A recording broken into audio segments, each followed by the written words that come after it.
Bonjour, alors aujourd'hui nous ne sommes pas dans les champs, nous sommes à l'intérieur car nous allons voir la greffe anglaise compliquée, également la greffe anglaise simple. Alors c'est une greffe qui se fait à l'intérieur, on va aussi l'appeler greffe de table, parce qu'on va l'effectuer sur une table. Alors les avantages de cette greffe, ça va être de planter directement un porte-greffe qui va être greffé avec sa variété. Donc au bout de 2 ans, on aura un arbre très souvent qui va être plus fort, qui va être beaucoup plus développé, parce que toute la sève aura été utilisée pour la variété et non pour le porte-greffe. Alors, la greffe anglaise compliquée et simple sera adaptée pour quasiment tout type de fruitier, pommier, poirier, nachis, merisier, cerisier, prunier. Il n'y a qu'un type de greffe qu'on va éviter, ça va être le poirier sur cognacier, parce qu'on a un très mauvais résultat, un très mauvais développement sur ce genre de greffe. Mais tous les autres fruitiers, il n'y a aucun souci, et vous aurez des très bons résultats. Alors, pour réaliser notre greffe anglaise compliquée et simple, il va nous falloir du matériel. Alors, tout d'abord, le matériel végétal. Il a fallu prélever en amont les rameaux, donc les variétés qu'on souhaite multiplier. Donc pour le choix du rameau, c'est important de prendre du bois de l'année. Alors comment on reconnaît du bois de l'année? Souvent ce sont les grandes branches qui sont au-dessus de l'arbre, plutôt en hauteur, qui font des grandes pousses bien droites, sans anticiper, donc sans yeux secondaires développés. On peut voir sur la base de ce rameau un œil qui est complètement décollé du bois. Donc sur cet œil, en fait, on a plus de chances d'avoir des fleurs que d'avoir des feuilles. Donc pour la bonne réussite de notre future greffe, on va sélectionner des rameaux qui ont des yeux qui sont bien collés au bois. Ce petit rameau qui est vraiment un bois d'1 an, un œil qui est complètement collé au bois. Donc là, on a toutes les chances d'avoir des feuilles, avoir une bonne réussite de greffe. Ensuite, il nous faut bien entendu un porte-greffe. Alors le porte-greffe, il faut qu'il soit adapté à notre essence. Donc là, nous avons du cerisier. Donc sur du cerisier, on va greffer soit sur du cerisier, du merisier, ou encore ici où nous avons un Sainte-Lucie. Donc c'est un porte-greffe qui va être adapté au sol calcaire. Donc c'est ce porte-greffe que nous avons choisi. Alors vous, particuliers, c'est difficile d'obtenir des porte-greffes. Vous pouvez récupérer quelquefois sous des gros arbres des rejets. Il faut bien identifier la variété du porte-greffe. Mais récupérer ces rejets, récupérer le maximum de racines, c'est très important. Et puis de là, un calibre qui va être environ 1 cm maximum, sinon c'est difficile à greffer. Et de là, vous allez pouvoir aussi réaliser votre greffe anglaise compliquée et simple. Alors pour réaliser cette greffe anglaise compliquée et simple, il va nous falloir un petit peu de matériel, mais que je pense accessible à tous. Donc tout d'abord des greffoirs, bien entendu. Donc il existe plein de sortes, ce sont ni plus ni moins des couteaux qui sont bien affûtés. Donc on peut avoir le petit greffoir droit, lame droite, comme ça. On peut avoir la demi-serpette, c'est légèrement incurvé, ça nous donne un peu plus d'amplitude pour greffer, un peu plus de force. La serpette, qui est encore plus incurvée, qui nous donne encore plus de force, donc c'est bien pour les très gros calibres. Donc voilà, plusieurs sortes de greffoirs en fonction de chacun, des habitudes de chacun. Greffoir droit, courbé, tout fonctionne à partir du moment où c'est bien affûté. Il va nous falloir un sécateur, donc ça va nous servir à préparer les porte-greffes, donc couper légèrement les racines, les mettre à la bonne hauteur, couper aussi les greffons. Lorsqu'on a des morceaux qui ne plaisent pas, on sélectionne avec le sécateur. Des pierres d'affût pour bien affûter nos greffoirs, bien entendu. On les affûte régulièrement quand on réalise beaucoup de greffes, pour qu'ils restent toujours bien coupants. Des élastiques qui vont nous servir pour la greffe anglaise simple. Une assiette que j'utilise principalement pour recueillir les greffons, en fait, pour qu'ils ne reposent pas sur la table où il peut y avoir un peu de terre, un peu de poussière, donc que l'état sanitaire reste toujours nickel. D'ailleurs, pour l'état sanitaire, on utilise toujours un petit spray de désinfectant qu'on asperge les greffoirs, sécateurs, les lames coupantes pour éviter de propager les éventuelles maladies, champignons, bactéries. Nous avons, vous voyez, un petit réchaud au milieu, donc ça nous sert à faire fondre la cire, cette cire qui va permettre de protéger les coupes de greffons, pour éviter ainsi qu'ils dessèchent et garantir une bonne reprise. Et nous avons un petit peu de plastique étirable qu'on applique sur le greffon, entre le greffon et le porte-greffe, vous voyez comme c'est bien étirable.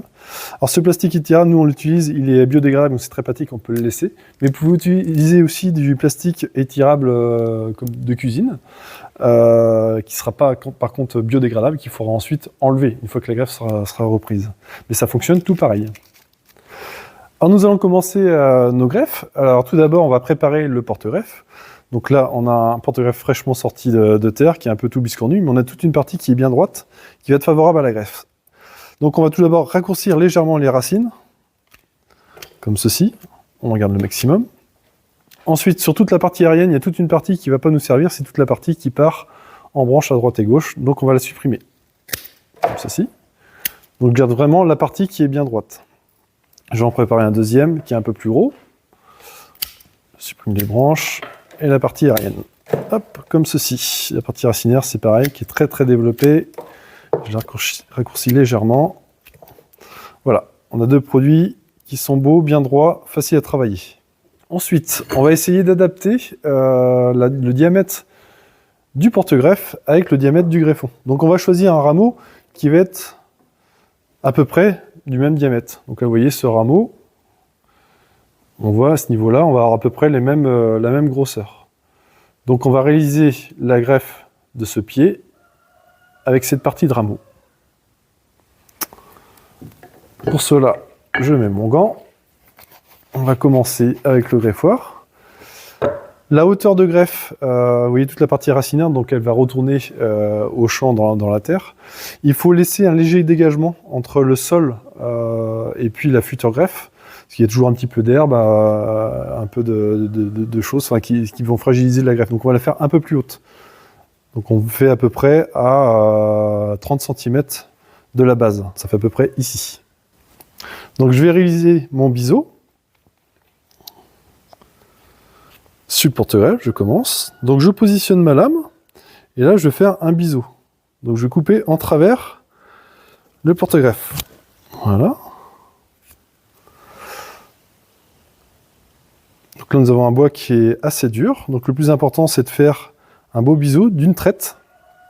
Et ensuite on va réaliser notre languette. Donc c'est pour la greffe anglaise compliquée. La languette, on va la faire, on voit le milieu du bois là, légèrement au-dessus du milieu. Comme ceci, environ 3-4 mm. Voilà, donc là, notre porte-greffe est prêt. Alors, petit point technique, je vais maintenant vous parler de la longueur de coupe, qui est très importante, ce qu'on va appeler l'épaulement. Alors, cet épaulement, c'est la longueur du biseau. C'est important qu'il fasse minimum 2 à 3 cm. Pourquoi? Parce qu'en fait, toute la zone de reprise du porte-greffe et du greffon se situe sur l'extérieur, et plus l'épaulement va être long, plus on a de zones de contact entre le porte-greffe et le greffon, et meilleure sera la reprise. Là, nous pouvons voir un beau biseau de la bonne longueur, et ici, un biseau qui fait 1 cm, où là, la zone de contact sera vraiment trop petite, et on a peu de chances de reprise. Nous allons ensuite préparer le greffon. Donc, je sélectionne mes yeux, je vérifie que les yeux sont beaux. On a un œil qui est magnifique. Ici, donc je vais faire mon biseau juste en dessous. Comme ceci. Je réalise ma languette légèrement au-dessus. Vous voyez le milieu, il est là. Légèrement au-dessus du milieu.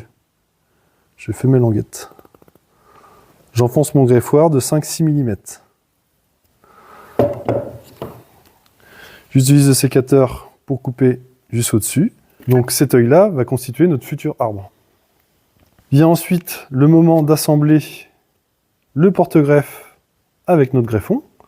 Donc on a réalisé une languette de chaque côté, donc on va essayer d'emboîter, faire mieux qu'essayer, on va le faire d'ailleurs, emboîter les deux languettes l'une dans l'autre, comme ceci. Vous voyez que le greffon coulisse et vient s'emboîter dans le porte-greffe.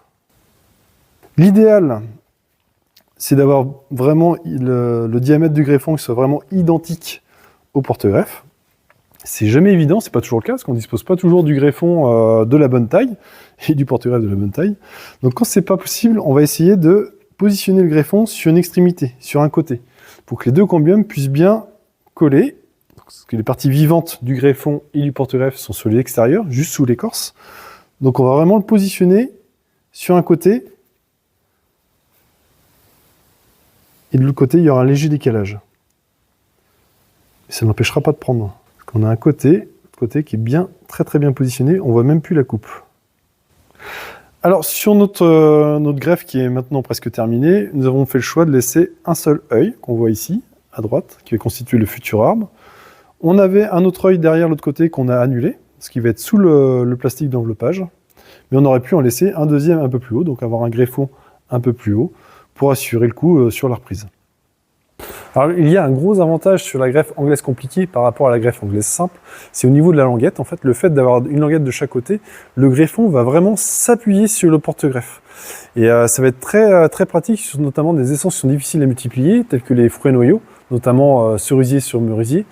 On va préconiser plus une greffe anglaise compliquée. Vous pouvez voir, quand je vais assembler le greffon sur le porte-greffe, donc je colle la languette Et quand les deux languettes vont s'emboîter l'une dans l'autre, chaque extrémité va forcer l'une sur l'autre. Ainsi, on augmente, on va vraiment bien sur ce côté-là, on augmente la zone de contact. Il n'y a plus aucun jour entre le greffon et le porte-greffe, parce que la languette va permettre l'appui du greffon sur le porte-greffe. Alors maintenant, il va falloir protéger notre greffe de table, anglaise compliquée, donc par une enveloppe sur toute la partie coupe, et puis ensuite un petit bout de cire sur la tête du greffon pour pas qu'il dessèche. On va commencer par l'enveloppe. Donc nous avons notre plastique étirable. Donc je le positionne comme ceci juste sur la coupe. Je le tire et je tourne en même temps. Comme ça, je vais permettre de le bloquer. Donc vous voyez, il est bien étirable. Et je tourne l'ensemble pour bien recouvrir toute la partie coupée.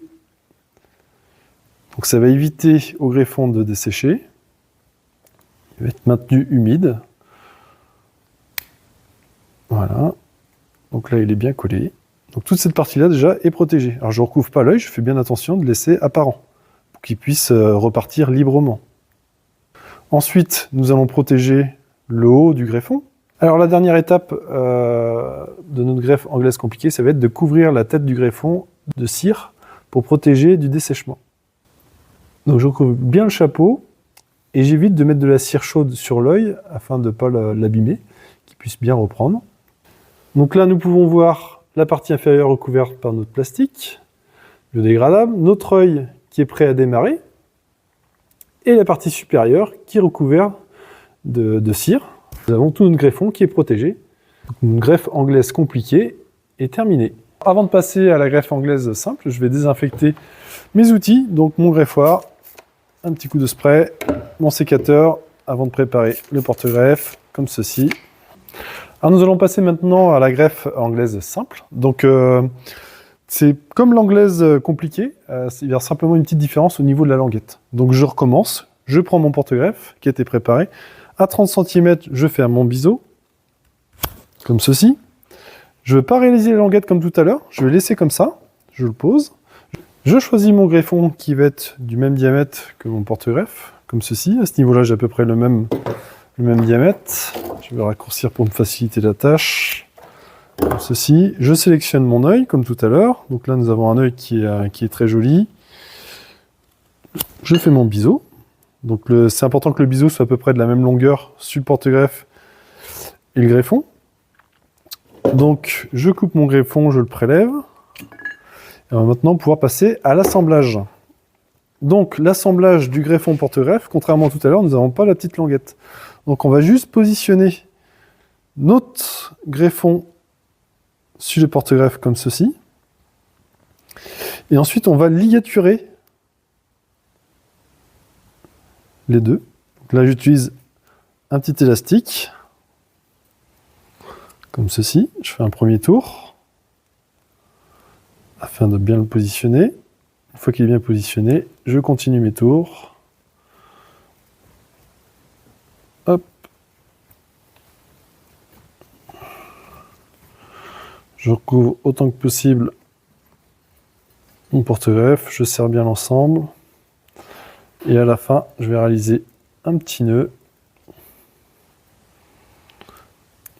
Donc je fais une boucle et je reviens dessus.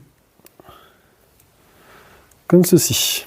Donc en fait, nous avons le greffon qui tient avec le porte-greffe grâce à notre élastique. Alors l'opération n'est pas terminée, il va falloir maintenant protéger les coupes, comme tout à l'heure. Pour protéger les coupes, nous avons plusieurs solutions. La première, ça va être, comme tout à l'heure, de récupérer un plastique étirable, comme ceci, et recouvrir par-dessus l'élastique. Bon, ça fait double couche. On peut aussi plonger l'ensemble dans de la cire qui va revenir jusqu'ici, pour protéger l'ensemble du rameau. Par contre, l'œil sera recouvert de cire, donc il aura plus de mal à se développer. C'est une solution qui peut être envisagée. Pour ma part, je vais choisir l'option plastique pour recouvrir l'élastique et la coupe, comme ceci. Donc l'ensemble est bien protégé. Il ne nous reste plus que le chapeau à protéger. Donc on peut faire comme tout à l'heure, mettre de la cire chaude. On peut aussi utiliser du mastic qu'on trouve dans le commerce pour cicatriser les arbres. le mastic Pelleton notamment, qui est très efficace. Donc c'est un mastic à froid. Donc on va juste, il n'y a pas besoin de casserole et de réchaud, on va juste l'appliquer sur la tête du greffon. Alors j'ai récupéré mon vieux seau de mastic Pelleton pour cicatriser les arbres. Donc je vais l'utiliser pour finaliser ma greffe. Donc je prélève un peu de mastic. C'est une pâte base naturelle, cicatrisante. Et j'en positionne bien comme il faut sur toute la tête de mon greffon, comme ceci, pour bien le protéger. Ainsi mon greffon ne va pas dessécher. Donc on l'a protégé d'une part avec le plastique à la base, et sur la tête avec notre mastic froid, notre mastic Pelleton. Donc voilà, j'essaie de vous présenter différentes méthodes où vous puissiez chez vous adapter en fonction du matériel dont vous disposez et réaliser votre greffe anglaise. Notre greffe anglaise simple est terminée. Alors nos greffes anglaises compliquées et simples sont maintenant terminées. Les conditions extérieures ne sont pas toujours favorables pour les planter directement, donc il va falloir les conserver. Une bonne conservation de nos greffes de table, ça va être les racines dans un bac à sable, tout simplement. Il faudra bien entendu les planter avant le printemps, avant que le greffon ne démarre. Si toutefois vous ne pouviez pas le planter d'ici le printemps, on peut aussi les conserver dans un sac hermétique au frigo. Alors, il ne faut pas qu'il y ait d'excès d'humidité dans ce sac, c'est très important, mais c'est aussi une méthode de conservation des greffes de table. Alors, les avantages et inconvénients de ces deux types de greffes. Donc, l'avantage de la greffe anglaise compliquée, c'est qu'on a un greffon qui tient bien, on n'a pas besoin de positionner l'élastique, donc c'est assez rapide à réaliser. L'inconvénient, c'est qu'elle est assez difficile à réaliser du fait de la languette et d'avoir un bon accord entre le porte-greffe et le greffon. La greffe anglaise simple est beaucoup plus facile à réaliser, parce qu'on a juste à positionner les deux sans la réalisation de la languette. L'inconvénient sera d'ajouter un élastique ou un lien pour bien fixer le greffon avec le porte-greffe. Alors, vous venez de voir les différentes techniques de greffe anglaise compliquée et simple. Vous êtes maintenant prêt pour réaliser ces deux techniques. Suite à la vidéo du mois d'août sur l'écussonnage, vous avez maintenant plusieurs sortes de greffes dans votre panoplie du bon greffeur. Alors nous allons continuer à vous présenter les différents types de greffage. Nous allons réaliser dans 2 mois, au printemps, des incrustations. Donc ce sont des greffes qui sont faites au champ sur des sujets qui sont déjà bien développés, plus de 2 mètres de haut. Donc nous avons hâte de vous faire découvrir cette nouvelle technique. En attendant, amusez-vous à greffer. N'hésitez pas à poster des commentaires, différentes questions si vous en avez.